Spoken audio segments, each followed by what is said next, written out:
శ్రీమాత్రే నమః, శ్రీ గురుభ్యో నమః. తదుపరి మీనరాశి.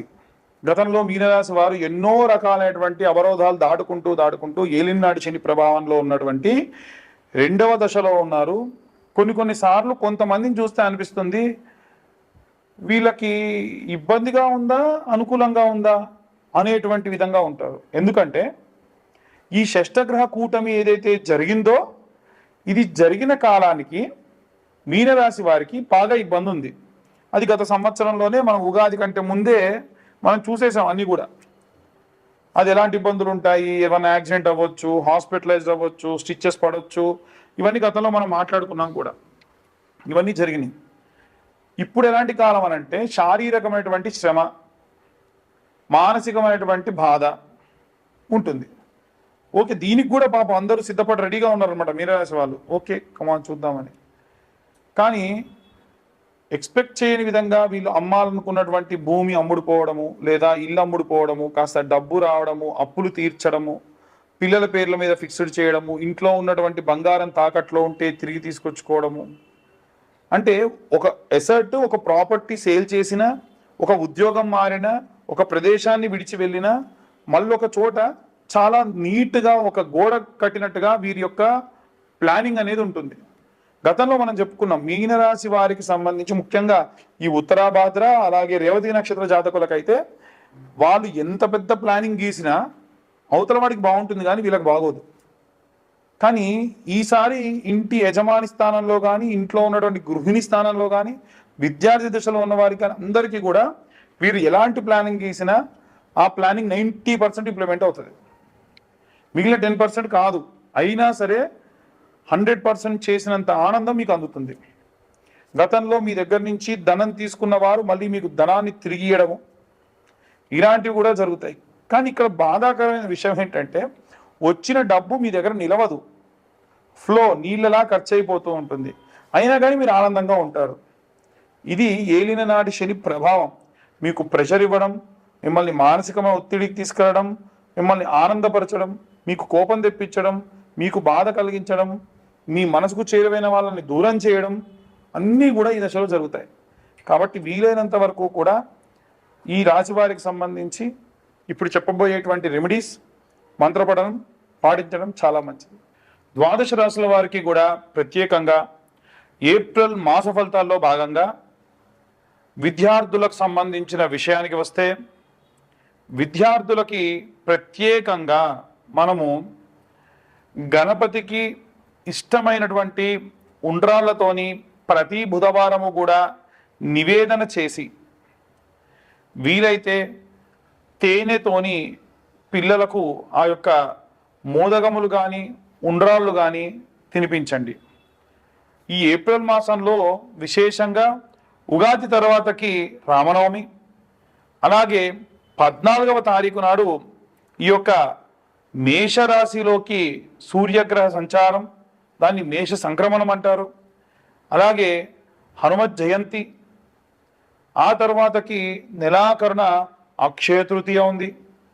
కాబట్టి విద్యార్థులకి ఇలా చేసిన తర్వాతకి ఆడవారు ఎవరైతే ఉంటారో వారు ప్రత్యేకంగా ప్రతి దానిని కూడా పూజనీయంగా చేయడం మంచిది. అంటే మీరు వంట వండేటప్పుడు వీలైనంత వరకు స్నానమాచరించే చేయండి. వీలైనంత వరకు కాదండి, ఖచ్చితంగా స్నానమాచరించే మీరు వంట చేయండి. మీరు స్నానం చేసిన తర్వాతకే ఇల్లు కూడా ఊడవండి. అలా కాకుండా చేస్తే జ్యేష్ఠాదేవికి నచ్చదట. ఇంటికి దరిద్రదేవత రాకుండా ఉండాలి అంటే ఈ నియమం పాటించండి. అలాగే ఎవరైతే ఈ యొక్క వంట చేసేవారు నిత్యాగ్నిహోత్రులు కాబట్టి ఆడవారందరూ కూడా స్నానం చేసిన తర్వాతకి ప్రాముఖ్యమైనటువంటి రోజులలో, ఉదాహరణకు శుక్రవారం కానీ, గురువారం కానీ, మంగళవారం కానీ వంట చేసేటువంటి పాత్రలు, వంట చేసేటువంటి గ్యాస్ స్టవ్ని నీట్గా తుడుచుకొని బొట్టు పెట్టుకున్న తర్వాతకి వంటను ప్రారంభించండి. ఇంట్లో వండినటువంటి మొట్టమొదటి నైవేద్యాన్ని దేవుడికి నివేదన చేసి తర్వాతకే ఇంట్లో ఉన్న వారందరికీ పెట్టండి. వీలైతే పూర్తిగా వండినటువంటి అన్నం గిన్నెని తీసుకెళ్లి దేవుడి దగ్గర పెట్టి కాస్తంత నెయ్యి వేసి చిటికెడు ఉప్పు వేసి దేవుడికి నివేదన చేసిన తర్వాతకే ఇంటిల్లిపాది తీసుకోండి. ఉద్యోగస్తులు ఎవరైతే ఉన్నారో వారు వీలైనంత వరకు కూడా ఉన్న 4 గురువారాలు కూడా బుధవారం రోజు రాత్రిపూట 110 శనగలు నానబెట్టి సూర్యోదయం కంటే ముందే గురువారం నాడు నిద్రలేచి సూది దారంతో ఆ 110 శనగల్ని కూడా దండలాగుచ్చుకొని నవగ్రహాల్లో కూడా ఉన్నటువంటి బృహస్పతి గ్రహం మెడలో ఈ యొక్క శనగల దండ వేయండి. ఇలా చేయడం వల్ల ఉద్యోగంలో ఏవైనా ఇబ్బందులున్నా ఏవైనా ప్రాబ్లమ్స్ ఉన్నా అన్నీ సాల్వ్ అయ్యి చాలా ఆనందంగా ఉంటారు.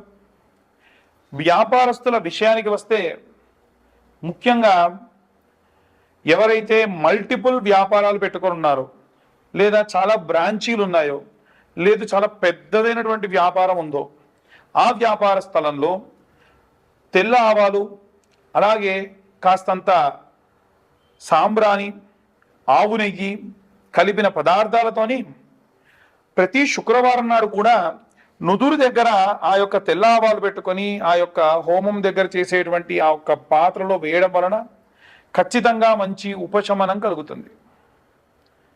అలాగే వ్యాపార స్థలంలో వచ్చేటువంటి వారు ఎన్నో రకాలైనటువంటి శౌచములతో వస్తారు కాబట్టి ఎటువంటి శౌచము తగలకుండా ప్రశాంతంగా ఉంటారు. అలాగే మీ వ్యాపార స్థలం దగ్గర ఒక పేపర్ తీసుకొని వెళ్ళి షాప్ అంతా మూసేసి వెళ్ళేప్పుడు దాన్ని వెలిగించి కుడివైపు 3 సార్లు ఎడం వైపు ఒకసారి తిప్పి అక్కడ పడేసి వెనక్కు తిరిగి చూడకుండా వెళ్ళండి. దీని వలన నరఘోష నరపీడితములు పోతాయి. సినీ రాజకీయ రంగాల వారికి సంబంధించిన విషయానికి వస్తే నిత్యము కూడా సూర్య నమస్కారాలు చేయడం మంచిది. అది కూడా సూర్యుడు ఉదయిస్తున్న సమయంలో సూర్య నమస్కారాలు చేయండి, మంచిది. ప్రతి ఆదివారం కూడా రాజకీయ నాయకులు మిరప గింజలు అలాగే పువ్వు రెక్కలు దోసిట్లో తీసుకొని మీ భార్యను కానీ ఎవరినైనా సరే వేయమని దాంట్లో నీళ్లు పోయమని ఓం నమో సూర్యాయ నమః, ఓం నమో ఆదిత్యాయ నమః, ఓం నమో శన్యా సమేతాయ నమః, ఓం శనేశ్వరాత్మజాయ నమః అని సూర్యగ్రహానికి సంబంధించి సప్త అశ్వరథ మారూఢాయ నమః, ఆదిదేవాయ నమః, అలాగే భాస్కరాయ నమః. వీలైతే సూర్యాష్టకం ఉంటుంది. ఆదిదేవ నమస్తుభ్యం ప్రసీదం మమ భాస్కర, దివాకర నమస్తుభ్యం ప్రభాకర నమోస్తుతే అని అర్ఘ్యంగా విడిచిపెట్టండి. ఇలా చేయడం వల్ల ఎన్నో రకాలైనటువంటి ఇబ్బందులతో ఉన్నటువంటి రాజకీయ నాయకులకి ఆ ఇబ్బందుల నుండి బయటపడేటువంటి అవకాశం ఉంటుంది. అలాగే సినీ రంగంలో ఉన్నటువంటి వారు ప్రత్యేకంగా ప్రతి శుక్రవారము కూడా విశేషమైన కుంకుమార్చన అలాగే 108 నాణెములతో, ఉదాహరణకు మీరు సినీ రంగానికి మీడియా ఫీల్డ్కి సంబంధించిన వారు, మీ స్తోమత మీడియాలో పెద్ద పొజిషన్లో ఉన్న ప్రతి వారము 108 రూపాయలు మీరు అమ్మవారికి సమర్పించదలిస్తే 108 నాణెములు తీసుకెళ్ళండి, రూపాయి కాసులు. ఒక్కో అష్టోత్తరానికి అమ్మవారి దగ్గర ఒక్కొక్క నాణెం పెట్టండి. ఒకవేళ మీ పరిస్థితి కాస్త మెండుగా ఉంటే 5 రూపాయల నాణెం పెట్టండి. ఇలా చేయడం వల్ల కూడా మీకు చాలా ధనలాభం కలుగుతుంది.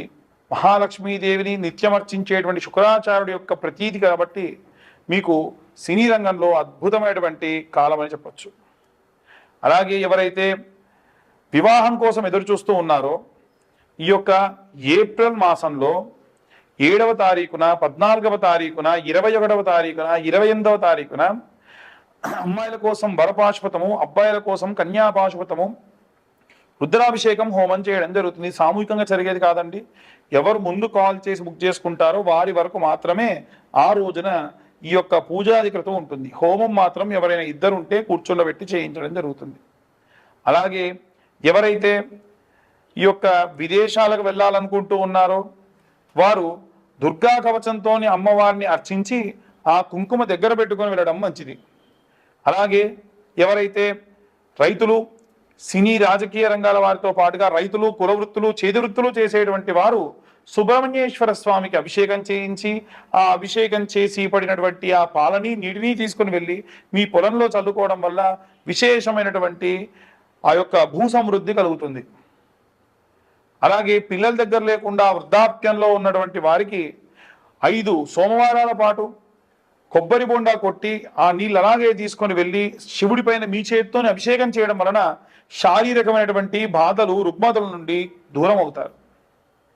ఇక అందరూ కూడా విశేషంగా సంపెంగ నూనెతో కానీ విప్ప నూనెతో కానీ అలాగే ఆముదంతో కానీ నువ్వుల నూనెతో కానీ ఆవు నెయ్యితో కానీ కొబ్బరి నూనెతో కానీ గానుగ నూనెతో కానీ సన్ఫ్లవర్ ఆయిల్తో కానీ ఇవన్నీ కలిపిన వాటితోనైనా సరే దీపారాధన చేయడం మంచిది. నిత్యం ఉదయం ప్రాతకాలంలో అలాగే ఈ సాయం సమయంలో కూడా ఈ యొక్క దీపారాధన చేయడం వల్ల విశేషమైనటువంటి ఇంటికి ఉన్నటువంటి పీడితములు పోతాయి. ఈ యొక్క రెమెడీస్ అందరూ పాటించి ఎంతో సుభిక్షంగా ఉండాలని కోరుకుంటున్నాను. ఎవరైనా జాతకం కోసం కావాలి అంటే కింద ఉన్న నెంబర్కి మీ యొక్క డీటెయిల్స్, పేరు, డేట్ ఆఫ్ బర్త్, టైం పంపించండి. 2025 సంవత్సరంలో కేవలం 2025 రూపాయలు మాత్రమే ఛార్జ్ చేయడం జరుగుతుంది. సర్వే జనా సుఖినో భవంతు. స్వస్తి.